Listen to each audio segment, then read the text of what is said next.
सादर नमन आप सभी पवित्र जनों को।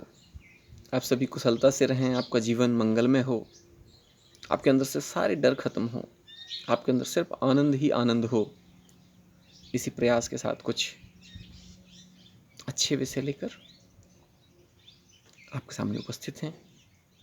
उचित लगे तो लोगों तक भी पहुंचाएं, अनुचित लगे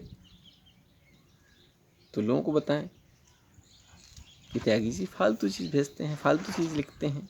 ठीक है, देखिए वर्तमान परिवेश जिसमें हम ये कह सकते हैं कि कोरोना काल चल रहा है, सबके अंदर डर व्याप्त है।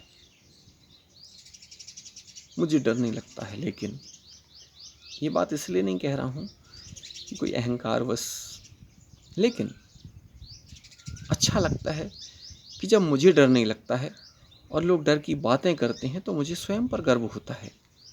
ऐसा क्या है मुझ में कि मुझे डर नहीं लगता है, आपको डर लगता है? शायद मुझ में और आप में एक ही अंतर है।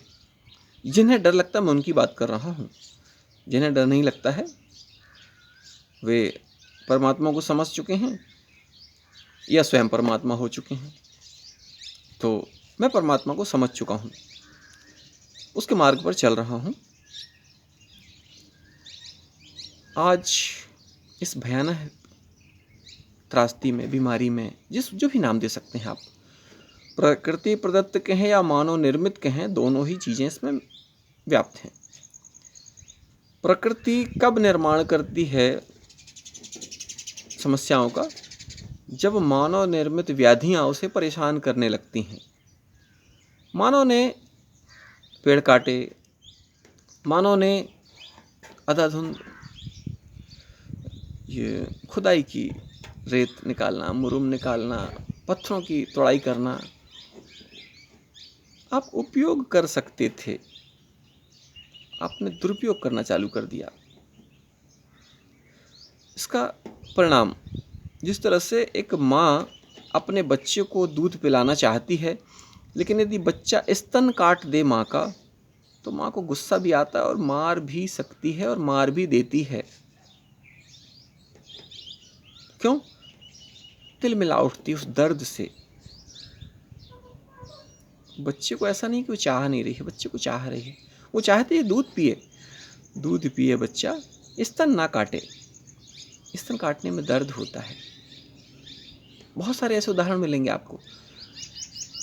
आपको कोई गुदगुदाता है, आपको हंसी आती है, बहुत गुदगुदाता है, दिमाग खराब होता है, कष्ट होता है। क्यों? असहनीय वेदना, असहनीय सुख, दोनों समस्या है। असहनीय कष्ट भी समस्या है, उसे बर्दाश्त नहीं कर पाता आदमी।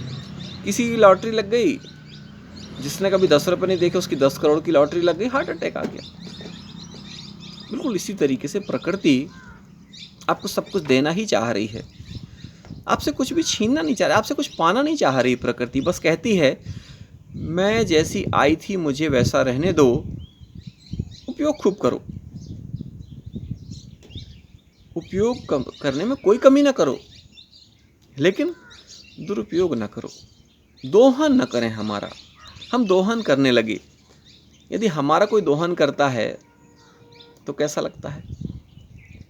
आपने कोई चीज़ बांटने का प्रयास किया, कोई छुड़ाने लगे, आप कहेंगे बांटना है भैया, तुम्हारे लिए ही लेकर आए हैं, लेकिन वो छुड़ाने लगता है। हम भी छुड़ाने लगे प्रकृति से।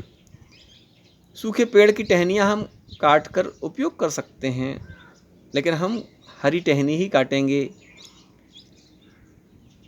ऐसा क्यों?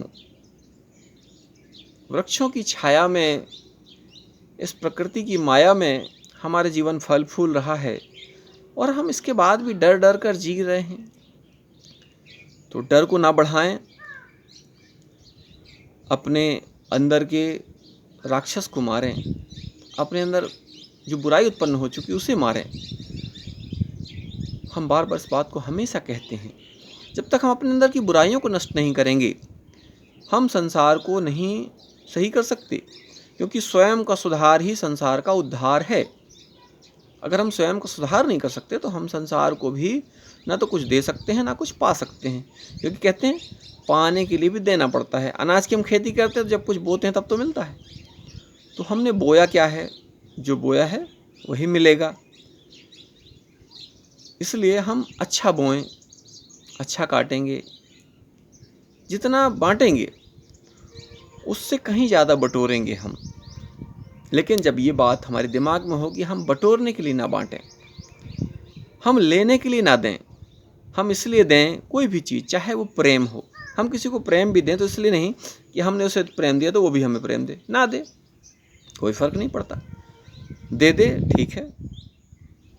इसलिए आपको भगवान कृष्ण का और शिशुपाल का ध्यान है कि भगवान कृष्ण ने कहा था कि 101 गालियाँ माफ़ हैं, लेकिन अगली गाली के लिए तैयार नहीं है।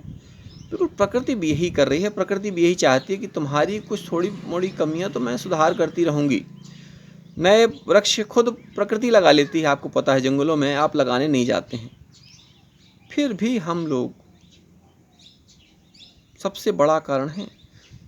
नहीं तो हमारे अंदर हमारा जो रोग प्रतिरोधक क्षमता यदि वो बढ़ी रहे तो दुनिया की कोई बीमारी, कोरोना तो कुछ भी नहीं हो।